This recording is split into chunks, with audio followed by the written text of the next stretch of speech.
untuk menyebarkan ke sebanyak mungkin warga di seluruh Indonesia.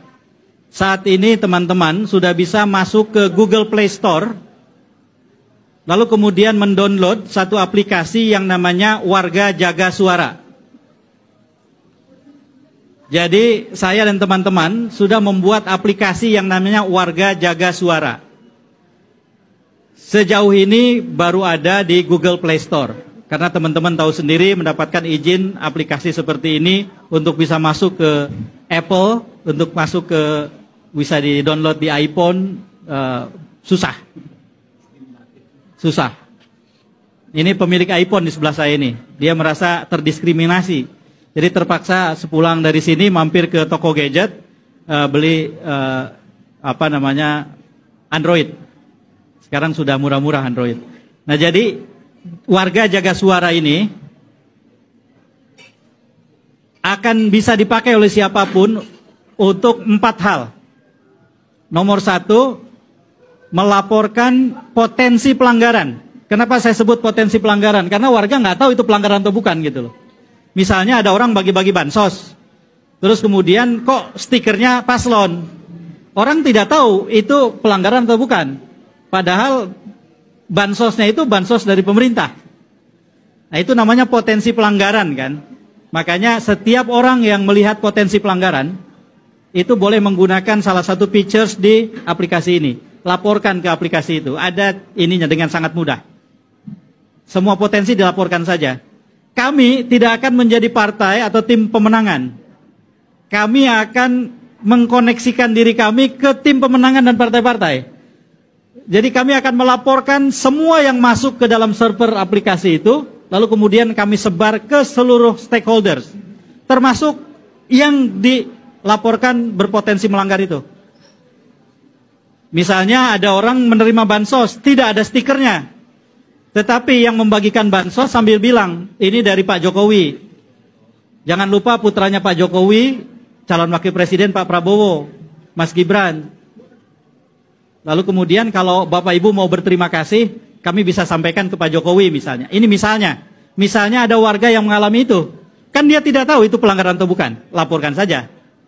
Nah, jadi itu features pertama di aplikasi itu. Kita tidak meminta semua warga tahu persis aturan mana yang melanggar atau tidak. Tidak. Apapun boleh dilaporkan. Nanti di aplikasi ada sistem yang mengkurasi atau memfilter.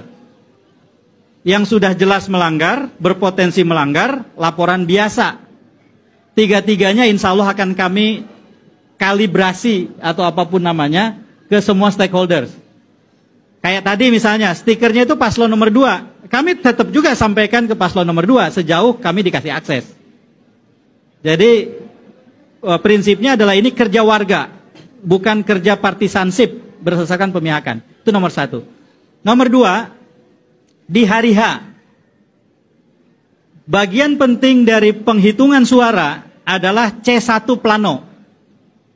C1 plano adalah kertas plano yang ada di TPS yang kemudian akan ditulisi. Dan pilpres kalau tidak keliru itu akan dihitung pertama. Sehingga tidak perlu menunggu untuk yang terlalu lama untuk bisa melihat pengisian C1 plano pilpres. Karena pilpres duluan.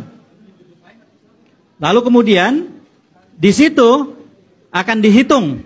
Pada saat selesai perhitungan, warga yang ada di TPS kami dorong, kami anjurkan memfoto menggunakan aplikasi itu C1 plano di TPS-nya. Maka langsung terkirim ke kami semua itu. Itu yang kedua. Terus ada yang bertanya, KPU kan menyediakan aplikasi khusus untuk memfoto. Sehingga C1 plano nanti ketika difoto pakai aplikasi dari KPU akan muncul nomor registrasi foto. Tidak masalah. Kami tidak akan menggunakan foto C1 plano itu sebagai alat bukti ketika ada dispute atau ada pertentangan di dalam rekap atau di MK kemudian, bukan. Ini adalah alat untuk melakukan perhitungan cepat berbasis warga. Bagaimana kalau di satu TPS ternyata banyak yang mengirimkan foto C1 plano? Tidak masalah. Karena tidak akan muncul menjadi perhitungan yang berganda. Setiap orang yang nanti masuk ke dalam aplikasi, kebetulan saya sudah download, masuk ke dalam aplikasi, di awal ketika mendaftar, itu diminta untuk memasukkan domisilinya berdasarkan KTP, artinya berdasarkan DPT juga itu, sampai dengan memasukkan desa kelurahan. Sehingga ketika yang bersangkutan mengatakan TPS 19, itu dengan sendirinya masuk ke TPS 19 kelurahan atau desa tertentu yang spesifik. Kalau ada 10 foto yang terkirim ke aplikasi dari TPS yang sama, maka 10 foto itu tidak akan muncul 10. Tapi aplikasi akan memfilter, mengkurasi, muncul hanya 1. Dihitung pun hanya 1. Justru yang 10 itu bisa dipakai untuk saling mengkonfirmasi. Jangan-jangan ada yang dengan cepat sudah bisa mengedit foto kan? Dikirim ke aplikasi, bisa saja kan? Kalau ada 10 lebih enak. Kok yang 1 beda sendiri? Kita buang yang 1, yang 9 yang sama kita ambil.